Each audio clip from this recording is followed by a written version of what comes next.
এখন আমরা আছি অস্ট্রিয়ার ইন্সব্রুকে। আজকে আমাদের প্রথম দিন।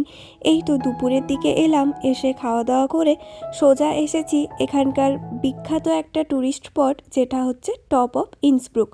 এখন আমরা সেখানেই যাব।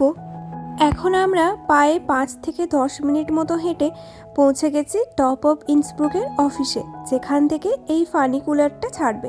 আমাদের এখান থেকে ওপরে যেতে সময় লাগবে 12 মিনিট মতো। আর আলাদা করে কোনো টিকিট কাটার দরকার হয়নি, কারণ আমরা নিয়েছিলাম ইন্সব্রুক পাস 72 ঘন্টার জন্যে। তার মধ্যেই প্রচুর কিছু ইনক্লুড আছে। এখানকার প্রায় সমস্ত ট্যুরিস্ট স্পটগুলো আপনি ইন্সব্রুক কার্ডের মাধ্যমেই অ্যাভেল করতে পারবেন। কথায় কথায় বলে রাখি, ইন্সব্রুক কার্ডের প্রাইস ছিল 80 ইউরো করে, মানে ভারতীয় টাকায় প্রায় 8,000 টাকা মতো। আর আমাদের দুজনের প্রাইস লেগেছিল 16,000 টাকা। আমাদের ফাইনাকুলারটা চলে এসেছে, চলুন এরপরে উঠে পড়ি। মোটামুটি 10 থেকে 12 মিনিট ছাড়া ছাড়া একটা করে ফাইনাকুলার আসে, আর এটা করে যেতে হবে আমাদেরকে কেবল কারের জন্যে। আর টোটাল টাইম লাগবে 12 মিনিটই। যে স্টেশনটার থেকে আসলাম ওটার নাম ছিল কংগ্রেস স্টেশন। বেশ অনেকটা পথ গলির মধ্যে এসে এই সবে আলোর দেখা পেলাম। আর আলোর দেখা পেতেই যেন নিঃশ্বাসটা ফিরে আসলো। ভেতরে অন্ধকারে বেশ ভয় ভয়ই লাগছিল। আগেই তো বললাম আমাদের এই রাইডটা সম্পূর্ণ ফ্রি, কিন্তু যদি এখান থেকে টিকিট কেটে আপনারা রাইড করতে চান তাহলে এক একজনের টিকিট লাগবে 47 ইউরো করে, মানে ভারতীয় টাকায় প্রায় 4,700 টাকা। কিছুটা রাস্তা এরম টানেলের মধ্যে দিয়ে যাবে, আর কিছুটা রাস্তা এই সুন্দর দৃশ্য উপভোগ করতে করতে যেতে পারবো। আমার মনে হলো এখানে মানুষজনও অনেকগুলো স্টপেজে এক এক করে নামছেন, তাহলে হয়তো তারা এখানে বসবাস করেন। অনেক সময় দেখলাম কয়েকটা বাচ্চা তাদের পিঠে ব্যাগ নিয়ে যাচ্ছে, হয়তো টিউশন বা স্কুল থেকে বাড়ি ফিরছিল।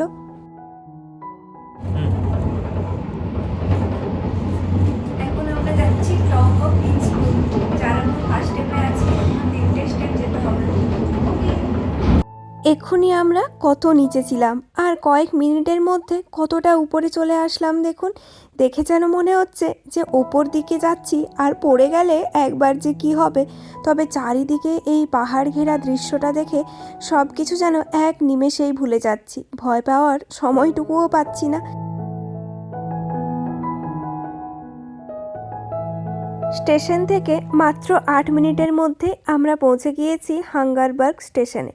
সেখান থেকেই বাইরের দৃশ্যটা এতটা সুন্দর। এই হলো হাঙ্গারবার্গ স্টেশন, আর যেটা দেখতে ভীষণ সুন্দর লাগছে। আর যে ফানিকুলারটা করে আমরা আসলাম সেটার নাম হলো হাঙ্গারবার্গ বান, হয়তো এখানে আসে বলে এরম নাম হয়েছে।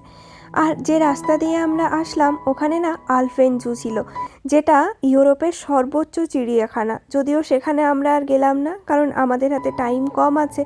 এখন আর খানিকক্ষণের মধ্যে প্রায় সন্ধে নেমে আসবে। তার আগে আমরা তাড়াতাড়ি করে টপ অফ ইন্সব্রুকে পৌঁছাতে চাইছি। এখানে একটা রেস্টুরেন্টও আছে, যেখান থেকে চাইলে আপনারা চা, কফি বা কোনো খাবার খেতে পারেন। তবে আমরা এই সবে খেয়ে এসেছি, কিন্তু আমাদের কাছে না জল নেই, যেহেতু আজকেই আমরা আসলাম। তো যা জল নিয়ে এসেছিলাম এয়ারপোর্টে সবই ফেলে দিয়েছে। মাঝখানে আরও একটা বোতল কেনা হয়েছিল, সেটিও শেষ। তাই এখন যাচ্ছি, দেখি যদি জল পাওয়া যায় একটা জলের বোতল নেব। আমার মনে হয় এরকম গ্লাসে দেবে না তো। আমি ভাবছিলাম বোতল পাওয়া যাবে কি না। যদি বোতল পাওয়া না যায় তাহলে তো জল নিয়ে কোনো লাভ নেই। তারপর ওই দিকটায় গিয়ে দেখি না, এখানে 2 ইউরোতে একটা করে বোতল দিচ্ছে। ওই 300 ml মতো জল আছে, যেটার দাম হলো 200 টাকা।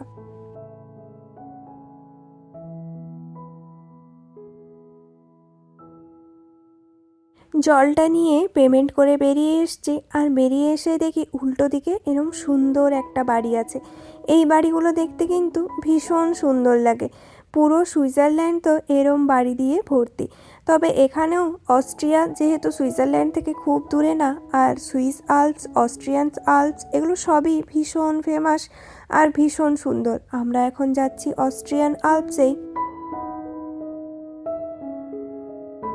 আমি যেমন সব জায়গা গেলেই ফ্রিজ ম্যাগনেট কালেক্ট করি ও সেরম এই কয়েনগুলো ভীষণ পছন্দ করে। এই কয়েনের ওপরে ইন্সব্রুক লেখা থাকবে এরম আর কি। তো এখানে দেখলাম এক একটার দাম নিচ্ছে 2 ইউরো করে, মানে ভারতীয় টাকায় প্রায় 200 টাকার মতো। তো ও একটা বের করাবে, তার জন্যেই দেখছিল যদি খুচরো থাকে, না হলে কার্ডে পেমেন্ট করতে হবে। প্রথমে পেমেন্ট করে তারপরে আপনি কেমন কয়েন চান সেটা সিলেক্ট করে এটা জোরে ঘোরাতে হবে। তারপর ঘোরাতে ঘোরাতে হঠাৎ করে কয়েনটা এসে পড়বে। আজকের ওয়েদারটা কিন্তু ভীষণ সুন্দর, এত রৌদ্রোজ্জ্বল একটা আবহাওয়া, আর বাইরের থেকে অসাধারণ সুন্দর একটা ভিউ পাওয়া যাচ্ছে। আসলে রোদ ঝলমলে, তাই মেঘে ঢাকা নয়, তাই পুরো শহরটাকে ভীষণ সুন্দরভাবে দেখা যাচ্ছে।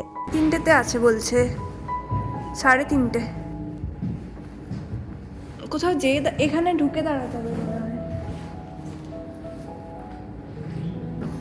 এখন আমরা যাব সি গ্রুপে, তার জন্যেই দাঁড়িয়ে আছি। কেবল কার আসবে 3:30টার সময়, তার জন্য আমরা এখানে ওয়েট করছি।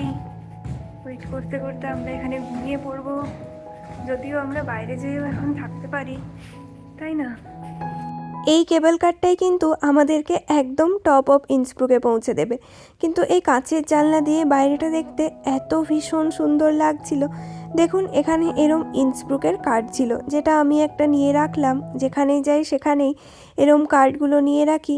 এগুলো একটা সুভিনিয়ার, পরে হয়তো কখনো বুড়ো বয়সে দেখব, তার জন্যে একটু একটু করে জমাই। যখন সুইজারল্যান্ড গিয়েছিলাম তখনও নিয়েছি, ইটালি গিয়েছিলাম তখনও।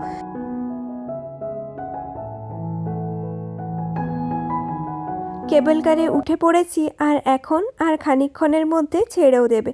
বেশ বড় কেবল কারটা, প্রায় 30 থেকে 40 জন আমরা একসাথে আছি।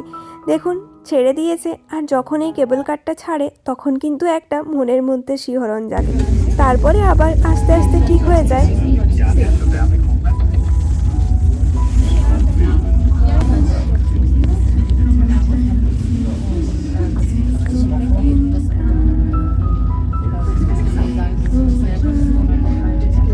যখনই মনের মধ্যে ভয় ভয় লাগে তখনই কিন্তু ভগবানের নাম ঠিক মুখ দিয়ে চলেই আসে। দেখলেন তো, আমার মনের মধ্যেও অজান্তেই আমি যেন গোপাল গোবিন্দের নাম নিয়ে ওপরের দিকে ওঠার যাত্রা শুরু করেছি। এখন যে সমস্ত সবুজ বনভূমি আপনাদের চোখে পড়ছে, এগুলো কিন্তু সবই পাইন, ফার এই ধরনের গাছ। কারণ এখন যেহেতু শীতকাল, এখানে 90% গাছের পাতা থাকে না।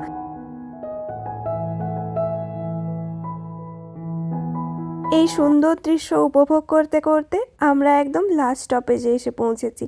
এখানে যে কেবল কারটা ল্যান্ড করবে, আর তারপর আমরা বাইরে বেরোবো। আমরা এখন নেক্সট স্টেপেও চলে এসেছি, এখন একদম উপরে যাব।